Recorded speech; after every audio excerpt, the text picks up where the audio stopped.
Well, welcome to the Striving for Eternity Academy's School of Systematic Theology.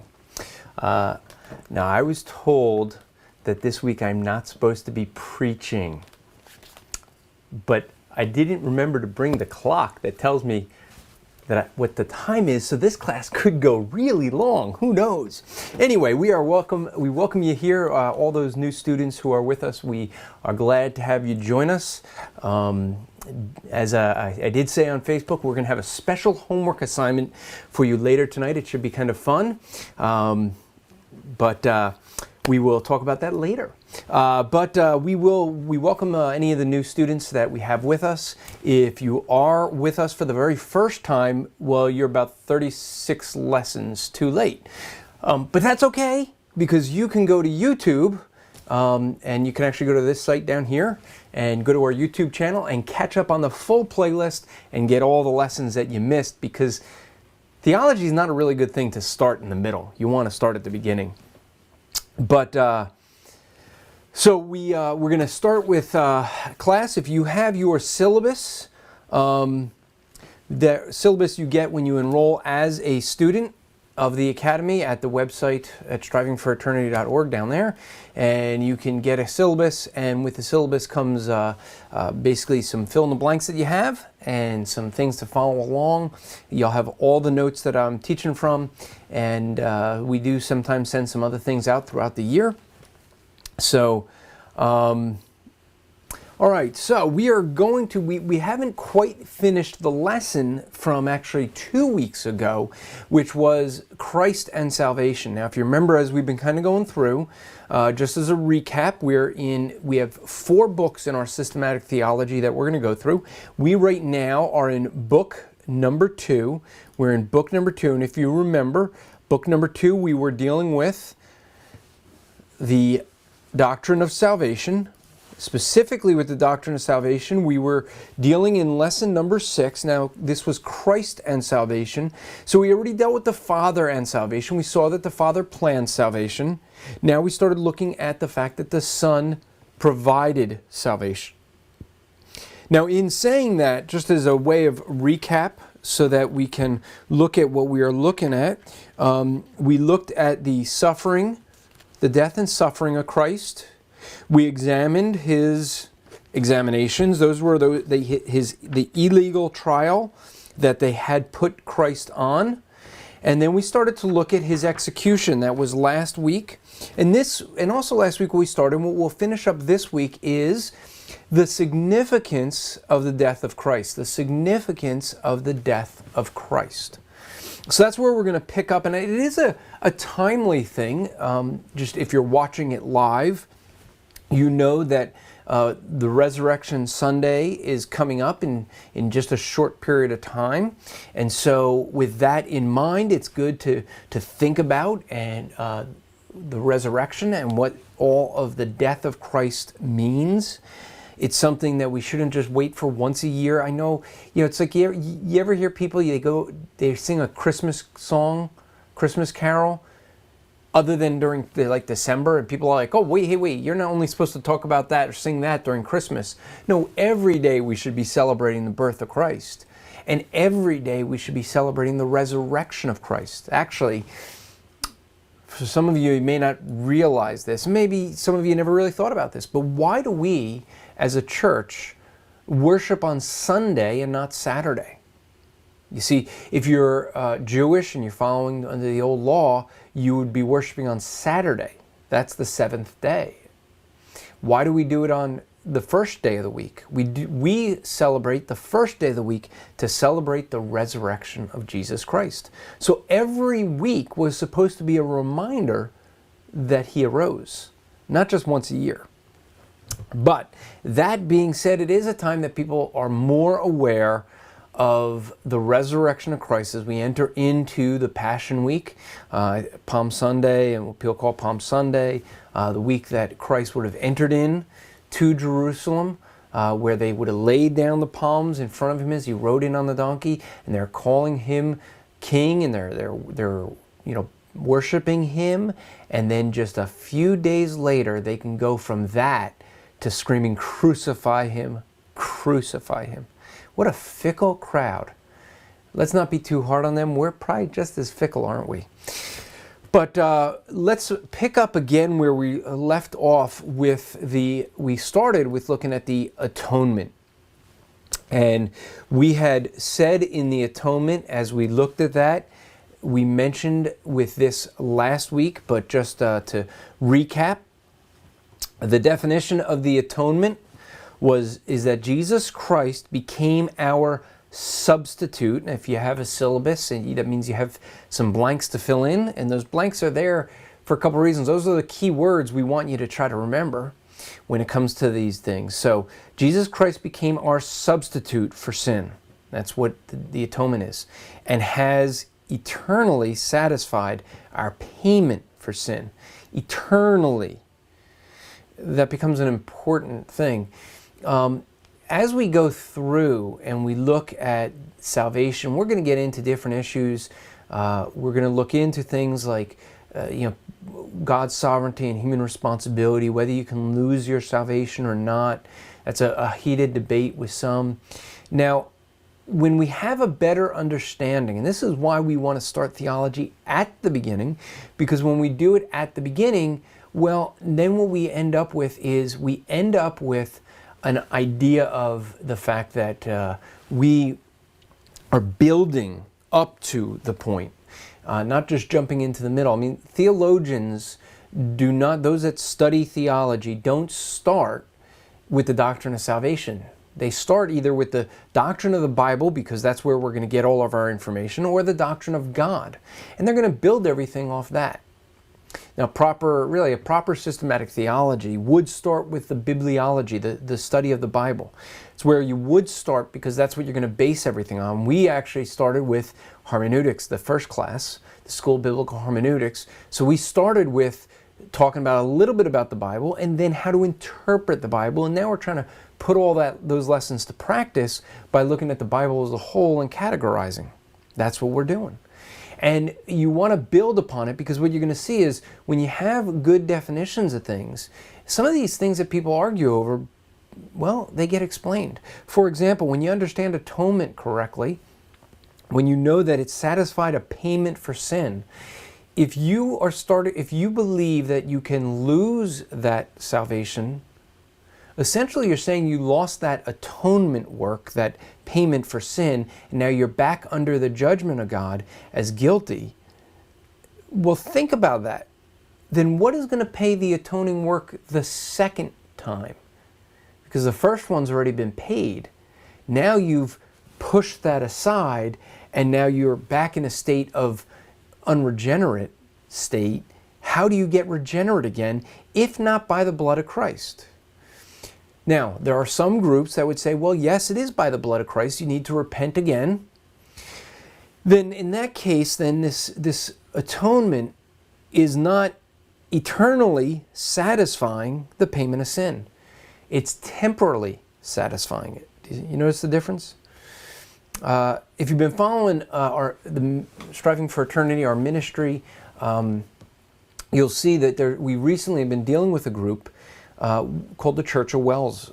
A group that we're starting to believe may be a cult. I actually am to the point where if the teachings that we're seeing are true and the things we're hearing are true, they would fit under that definition. Now, the real big issue theologically that we have with them is their teaching that anybody who does a willful sin loses their salvation. Now, one of the things they do wrong is they misdefine willful. What is a willful sin? Every sin. You can't sin without your will involved. Okay? And they're messing up the definition of the atonement, because they say once you're damned, once you get that salvation, then you lose it, now you're back under God's judgment and you're damned. Well, how do you get it back again? Well, it's by doing the works. And so now they have a different gospel, because ultimately it's a works-based gospel. And so really at the heart of the issue that we have, I know there's other people, this group has made it in the national news because of accusations of abuse, family abuse and things like that. We understand that. That's not where we go. We may address some of that if it's in a theological manner. And so we're going to be looking and dissecting some of their doctrines. You can actually go to our website down there, search under world religions and cults, or just world religions, and look for the Church of Wells. And you'll see some 13 questions that we have posted to them that we asked for them to answer. So we want to make sure we understand what the atonement is. Now we started looking at last class whether that atonement could be limited or not. And we said that if it is limited, but how? It's definitely limited because it hasn't been applied to every single person. So only a universalist could argue that the atonement is not limited. In other words, it's been applied to everyone. So we would argue that it has been limited, it's particular.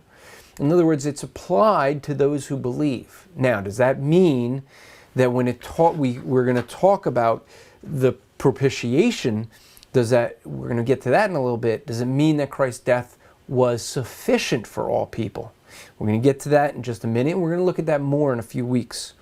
So we know these are hot button issues for some people, and don't let the hot button issue turn you off to the truth of God's Word. And one thing I will say when it comes to theology, we want to let the text interpret our theology, not our theology interpret the text. Now, everyone would agree with that statement. However, you'll find people that though they agree with that statement verbally, when it comes to the way they interpret a text, ultimately sometimes they rely on their theology. Okay, and that's what's really defining the meaning, because it fits into the theological system. Theological systems, even like this class, are a guidelines. They're a barrier to a framework to work within, but they're not inspired. It is this book that's inspired. This is where we get our teaching from. It is not from our theology. Our theology will teach us, but it's not the authoritative teaching. You understand the difference, I hope? All right. Let's look at the next one is redemption. Redemption. And in this one, let's give a definition of redemption. If you look in your syllabus there, the definition that we have here is that this is the freedom, that's your blank there, freedom. This is the freedom resulting from the payment being made. This is a definition that I grabbed from Charles Ryrie. Now, I don't agree with everything that Charles Ryrie believes, but I do seem to quote from his basic theology quite often. Why? I'm just going to mention this because someone had asked this of us. Because there's a lot of good theological systematic theology books that you can go to.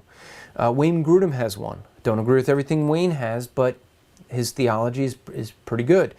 You can look at some of the old guys, Hodge and Augustus. You could go to well, there's a whole lot of them.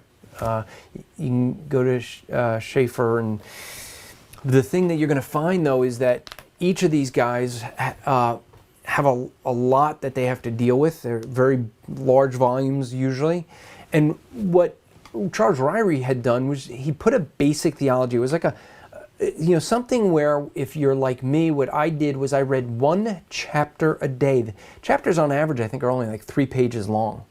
So you can get through it in about 4.5 months by reading one chapter a day. Don't rush it. Take your time. Take notes.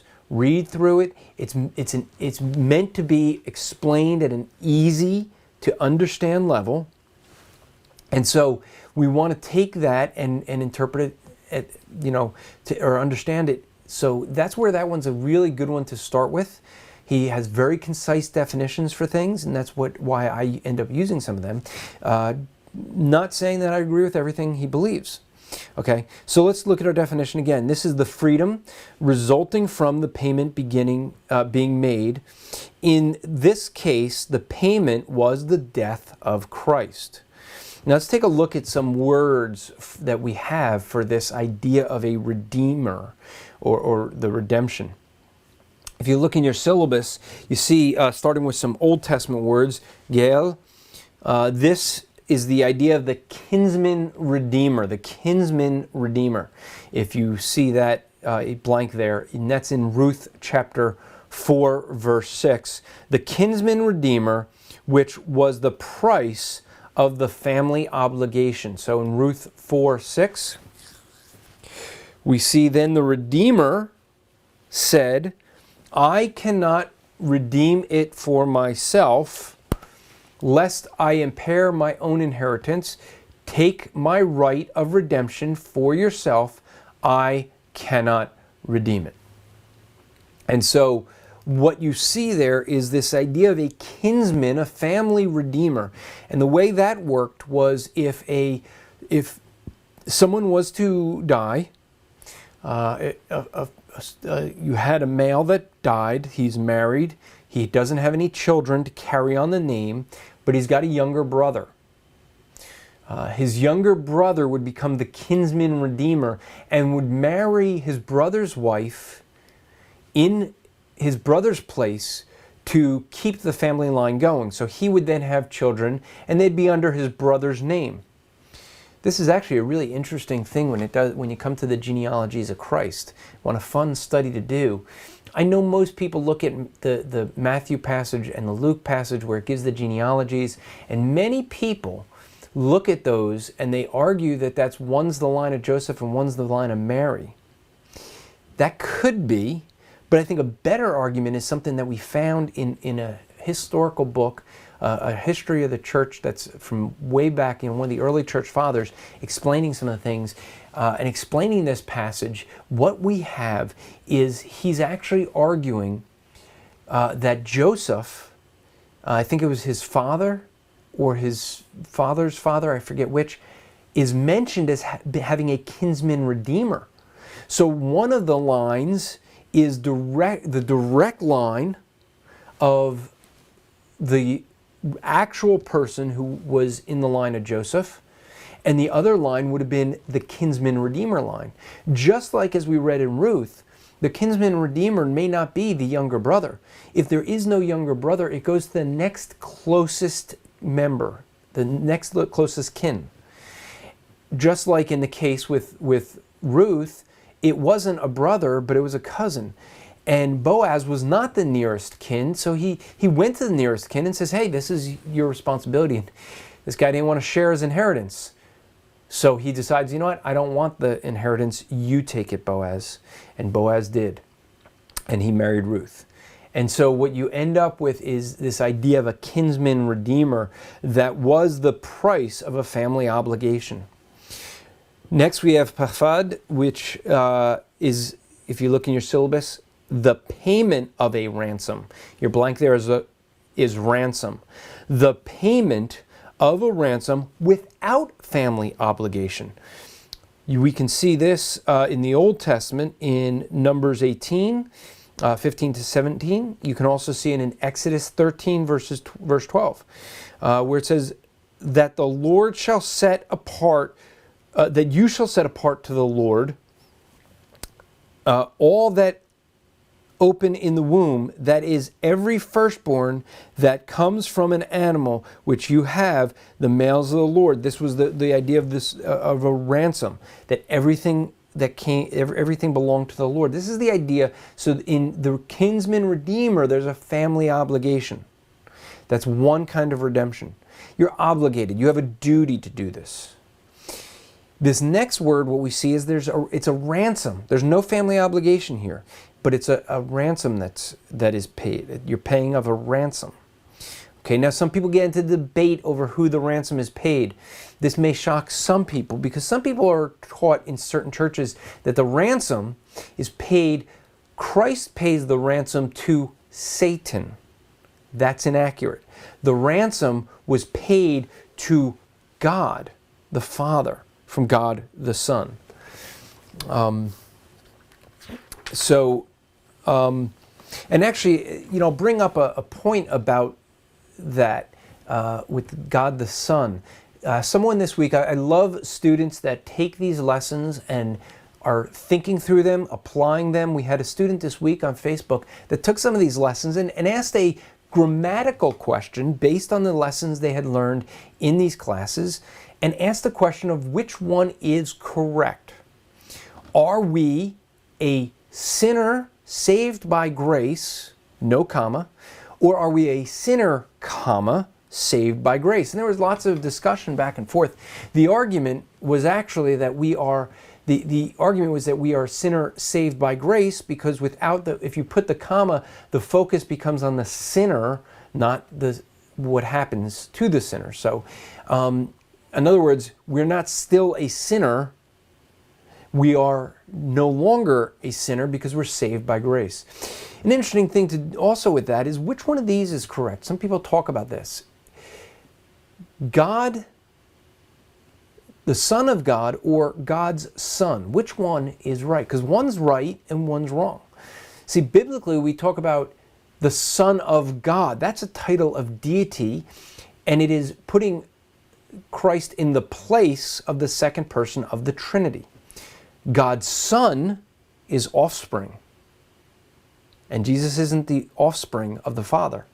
Notice the difference. See, these points are important. These little things that we look into are important. And that's why we spend the time to go in and dig into some of this. And some of this you may not get all of this, and we understand that. That's why we have these on YouTube so you can watch them over and over again. I mean, if you're anything like me, you don't pick this stuff up right away. You go over it a couple of times. And we hope that you will.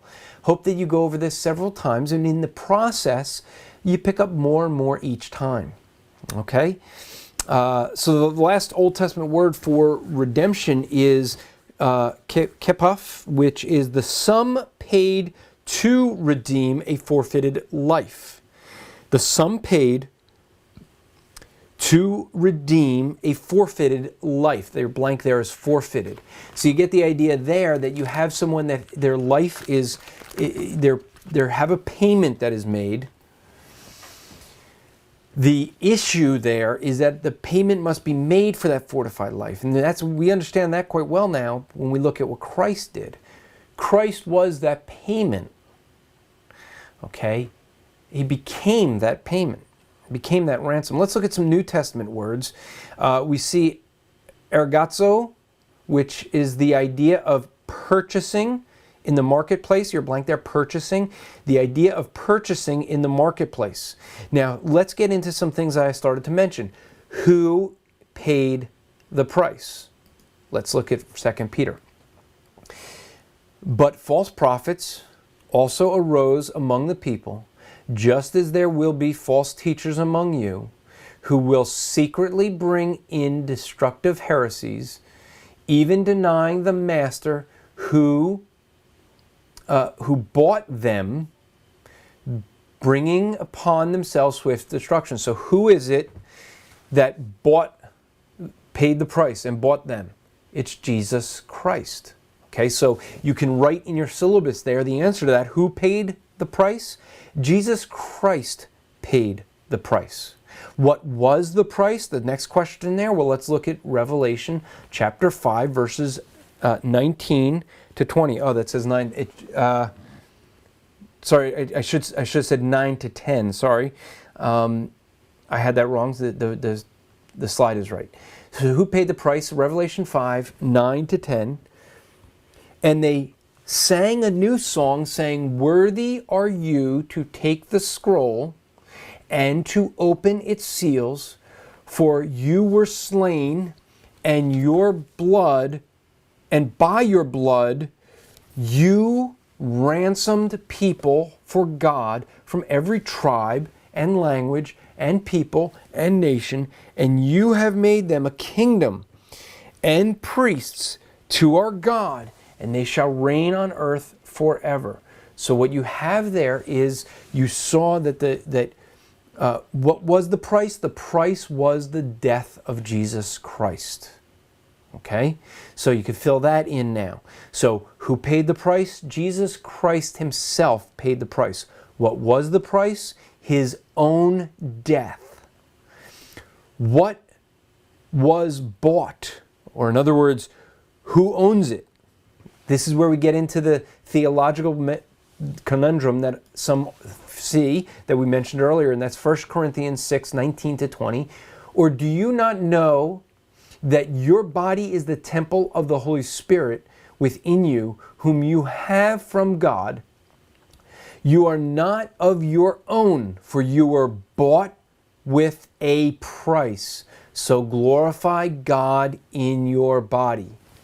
So what we have here is we have a case where we see that what was bought was you and I that know the Lord. That's what was bought. Who owns it? God the Father owns it. Jesus Christ, God the Son, and I didn't say God's Son, but God the Son. That's a difference in the distinction, just like I mentioned earlier. But what you have here is you have a case where you have Jesus Christ. Not only does he pay the price, not only is the price his own death, but what he buys with that is you and I that know him, and he's paying God the Father. That's the way this works. Satan is not, or let me rephrase it, Jesus Christ is not answerable to Satan. Jesus Christ doesn't owe Satan anything.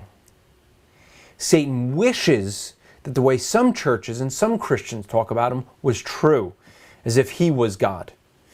Some people like to focus so much on Satan, they lose sight of how great and glorious God is. Satan is an angel. He's not all-knowing. He's not omniscient. No. He's not everywhere present. He's not all-powerful. And he is a condemned person. He doesn't rule hell. This idea that some have where Satan is ruling in hell and Jesus had to go to hell and answer to him for 3 days, no. Satan is a participant in hell like everyone else. He will be cast into that lake of fire and suffer the same consequence, if not more, than everyone else. He will not be a ruler in the lake of fire, but a sufferer. He's not the warden of the prison. He is a prisoner. He is, as Martin Luther said, God's devil. Now, you really want to shake some people up. You know who the ruler is in the lake of fire and in hell? God. God is the ruler. God is the one that is answered to, not Satan. Okay, I'll get off that before I get told I'm preaching. All right, let's look at the next. Okay, so the next word there is parapolema, which is to keep safe or to purchase for oneself. To keep safe or purchase for oneself. Acts 20:28.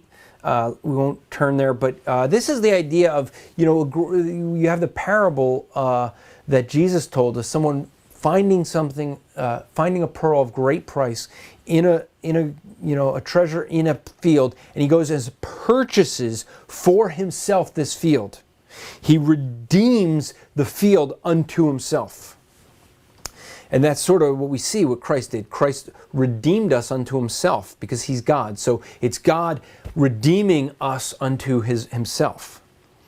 Last is lutro. Lutro is literally to loosen.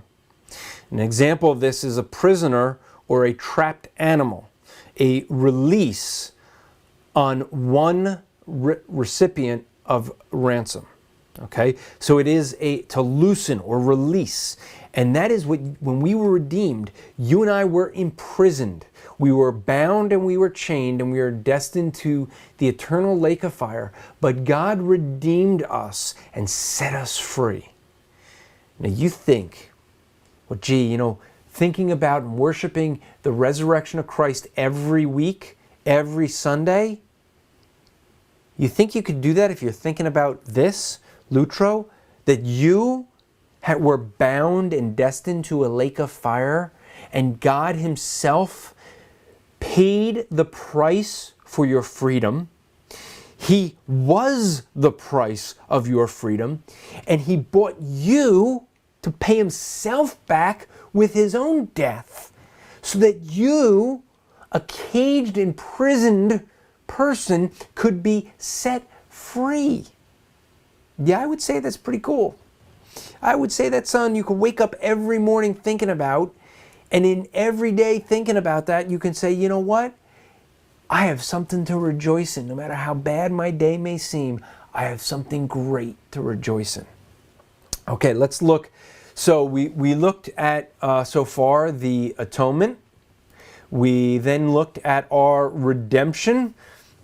Let's look at one more, not the last one, but is our reconciliation. Our reconciliation, okay? So, looking at the reconciliation, let me give you a definition as we've been doing. I'm going to give you a definition first.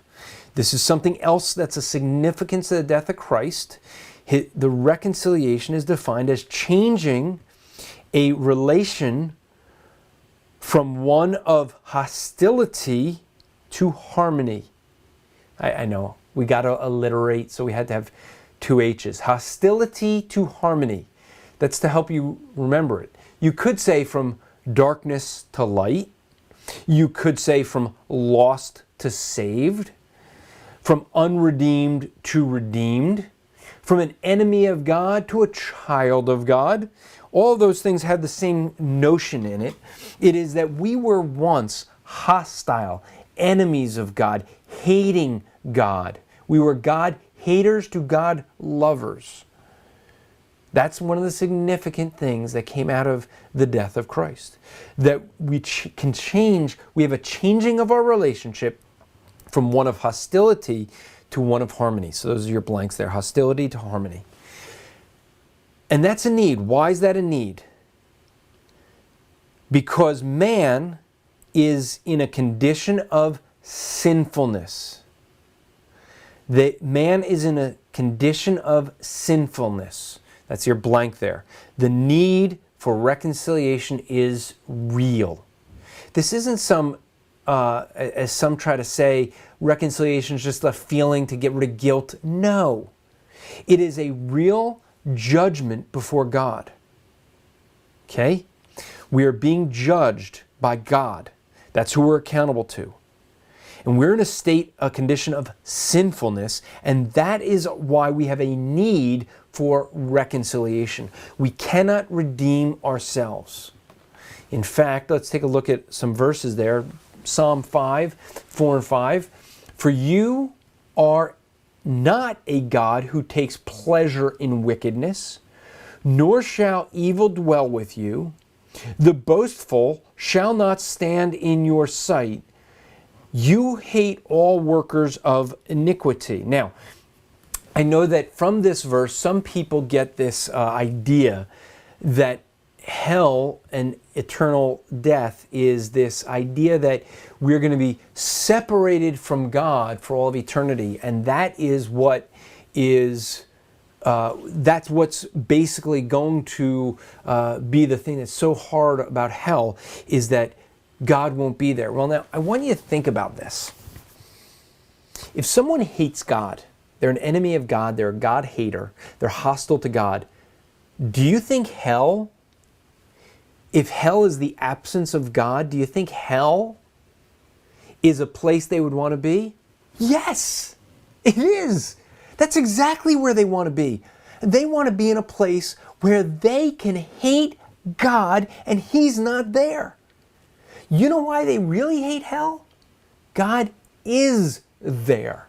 Now, God is not going to allow them into His realm in heaven, in the new heaven and new earth. But it doesn't mean that God stops being omnipresent. He is in hell. He's everywhere. It's just that their relation to Him there will be very different. All right? So, and so the issue here is, if we look at this next verse, Romans 5, since therefore we have been justified by his blood, much more shall we be saved by him from the wrath of God. For if while we were enemies, we were reconciled to God by the death of his Son, much more now we are reconciled, shall we be saved by his life. Leave that up for a second. Here's the thing here. Notice how we get justified. It is not by ourselves. It's not by our works.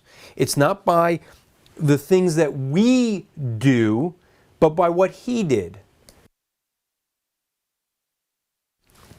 Do you see that? It's by his blood that we're justified. We were his enemies, but it's by his death that we can be reconciled. Do you see that? That is some good news. We can't redeem ourselves. You can look at Titus chapter 3, verse 5. You can look at Ephesians 2, 8, and 9. And you're going to see that we can't reconcile ourselves to God. God does that. God is the one that reconciles us back to himself. That gift should give us such great joy. There's no work that we could do that could make up for an eternal consequence. Only God can pay that fine. Only God can do that. All right? So let's move on and let's look at the next one. So not only is the significance of Christ's death seen in the atonement, we can see in the atonement, we see it is in redemption.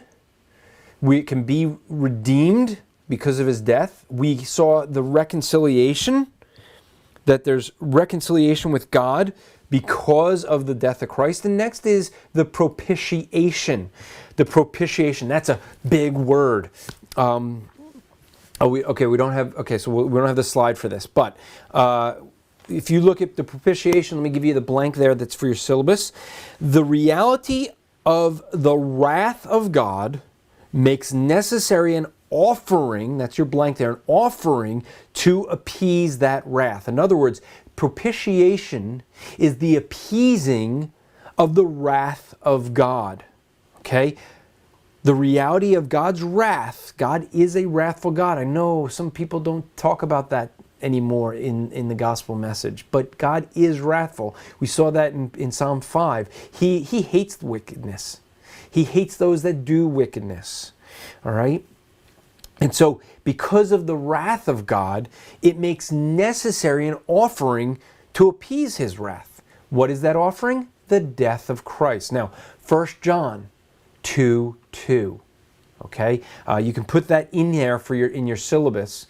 1 John 2:2. Now, what you have here is a verse that, again, this is where some people's systematic theology interprets the meaning. Why? Because what you have here is a passage that says, if you have your Bible open, hint, hint, what you have here is a verse that for some people they struggle. Let's read this. I don't have this. A slide on this, but this is an important one for people because this is something where it's a good example where you see people's theology interprets instead of the text. It says, he is the propitiation, that's our word, for our sins, and not for ours only, but also for the sins of the whole world. Now we have a problem. If Christ's is the propitiation. He's the propitiation. He paid the cost. He satisfied the wrath of God. Okay. So, who did he satisfy it for? Well, it says the world. Now, some people will take this and say, well, world could mean all tribes, all the nations. Well, we have this word world quantified right before it. It says whole world. okay, you could say, yeah, that means everyone in the whole world. There's people being saved out of the whole world. So this is meaning just the elect, those that are in the whole world. Okay, but there's one more qualifier. Look at what it says. Not us, not for us only, but. Well, who's the us? The us is believers. This is John writing about believers. Who's the not us? Unbelievers. Wait a minute, Andrew. Are you saying that Jesus Christ satisfied the wrath of God for unbelievers? No, I'm not saying that. John said that. That's what the text is. But this doesn't fit into my theological system, because my system says that Christ only died for the elect. Maybe something's wrong with your system then. Did I just step on toes? I'm sorry. I'm going to be a man of the book, not a man of the system. Now, you say, but how can that be? How could Christ have paid the propitiation and satisfied that wrath, and yet there's people that go to hell because it wasn't applied to them? Well, I don't understand that. Well, neither do I. But I don't fully understand the mind of God. Deuteronomy 29:29. All I know is what the text says. The text says that he was a propitiation, not for us only, but also for the whole world.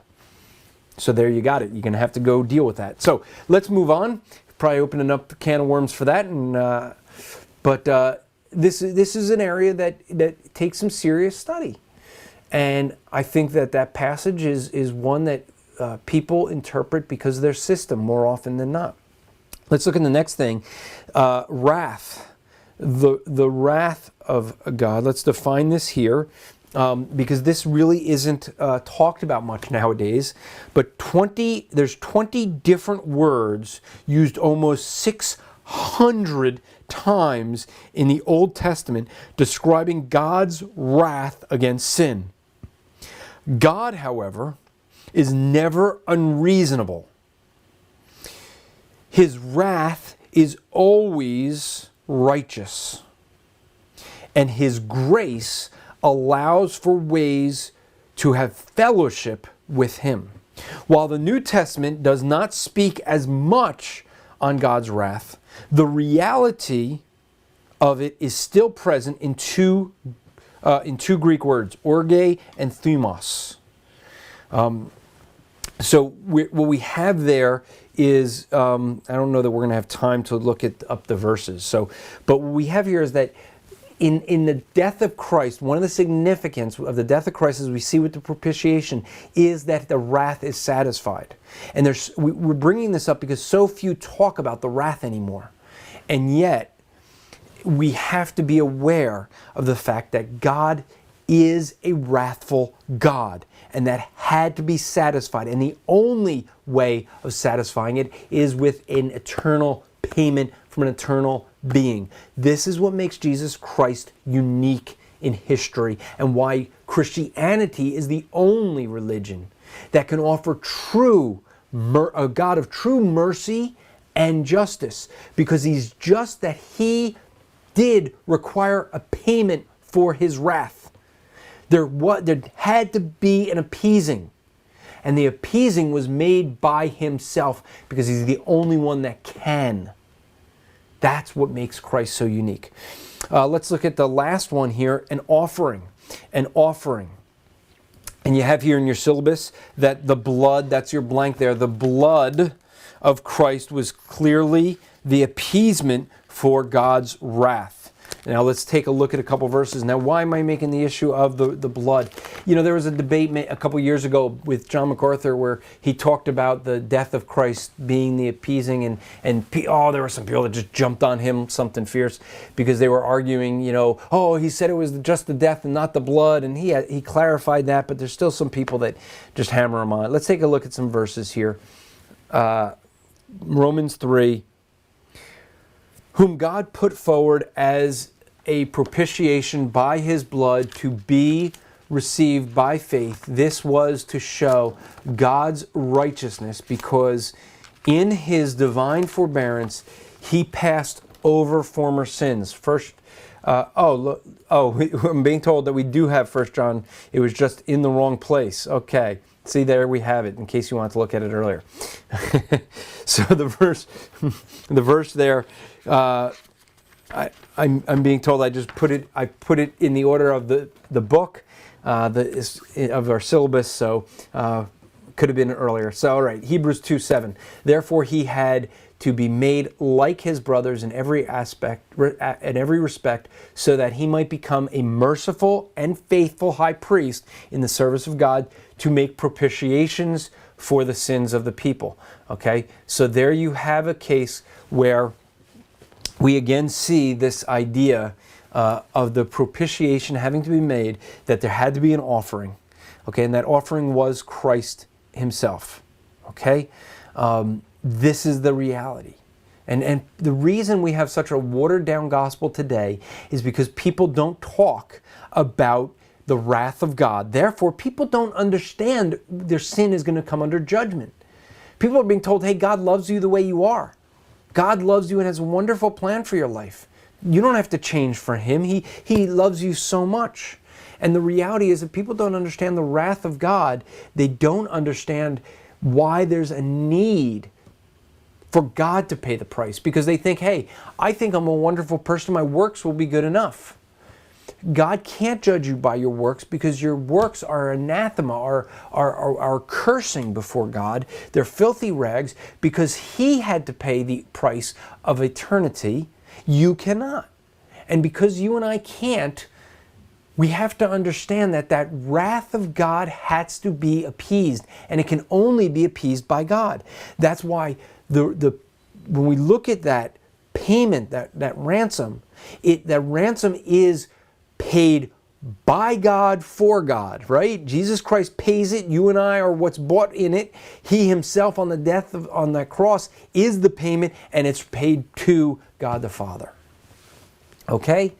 So if you have any questions with this next class, we are not going to have class, okay? So no class next week, but we will have a show. We will hopefully be live on the channel. I will be up in New England area, going to all the Ivy League schools, preaching on the campuses to the students there. So we will have an update. Probably going to try to do a daily update, maybe. We'll see. But we'll have some updates out there on what's going on with that outreach. You can still give, by the way. I did not raise enough money to go. I'm still going by faith that the money will be raised somehow. We have half the money raised of the $450 that I need to be able to pay all my way for the food and gas and everything else. So if you want, you can go to the website there. There's a donate page. You really want to help us out, go to the donate page and donate monthly. You'll get some benefits for doing so. In other words, some DVDs, CDs, some things that get sent out if you do that.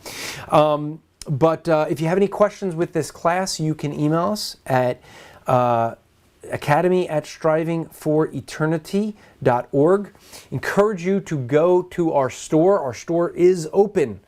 The store is open, and because of that, we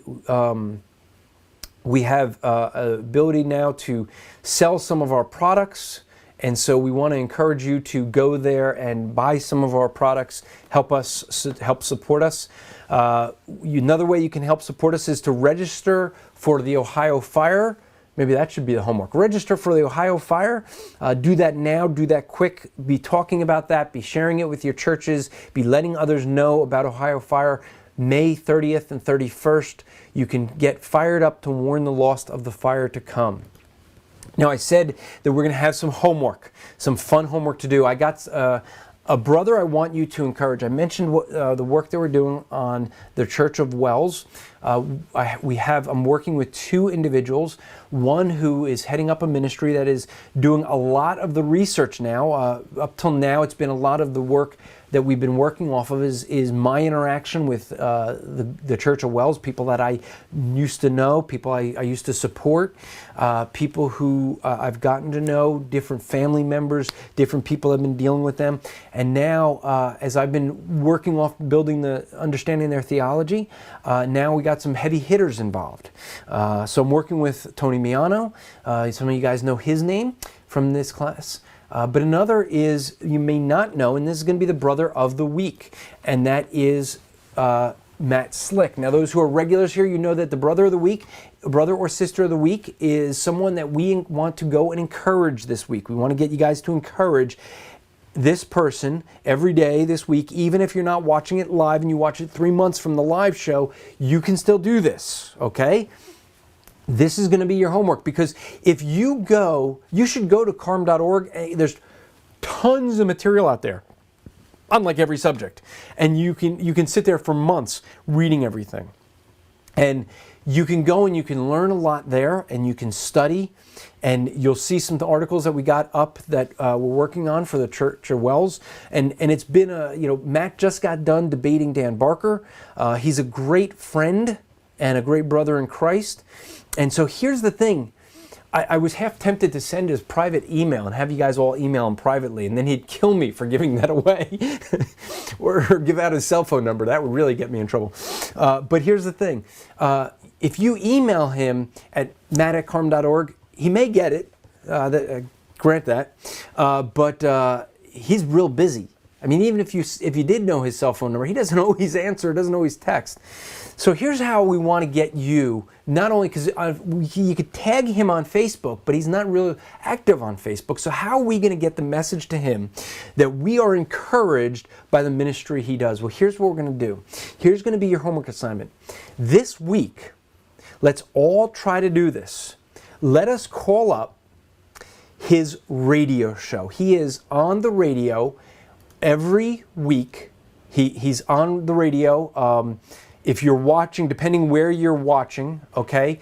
If you're watching here in the Eastern time zone, the show is on from 5 to 6 Eastern time. So work it back for whichever time frame you're in.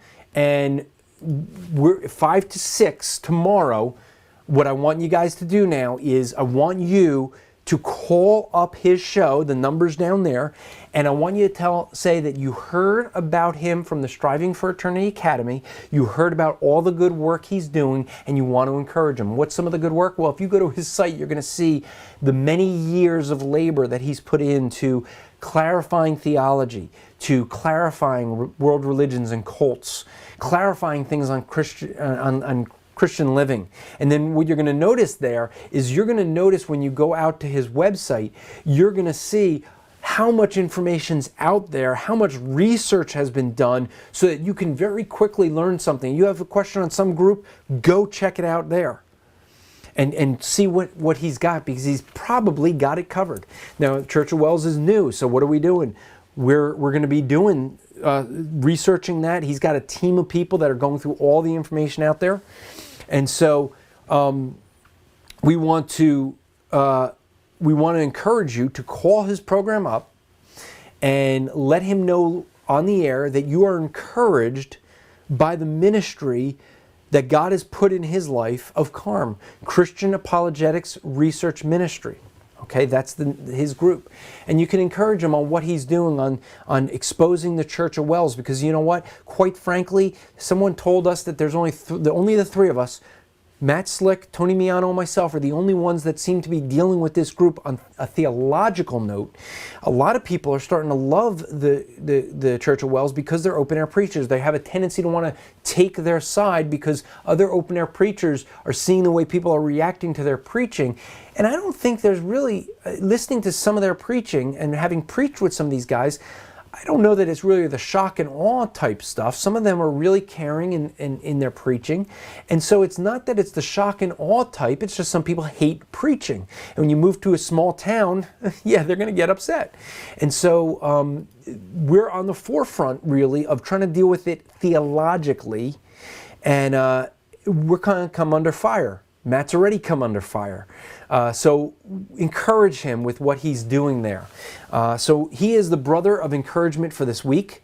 And so you can mention to him that you can let him know why you're encouraging him. Say, hey, heard about you on the Striving for Eternity Academy, or you could say you're the Striving for Eternity Academy's brother of encouragement this week. Even if it's months down the road, you can call him up and say, hey, just heard about it, and we just want to be encouraged by you. So so his show is going to be, and you can go to carm.org and look at the radio times. It's there. He's got a link for the radio, but it's live. It's going to be 5 to 7 Eastern time, and there's the call-in number. He also has a Skype number. If you go to the website, you can find a Skype number under the radio link. All right, so he's the person to encourage this week. Still tag him on Facebook.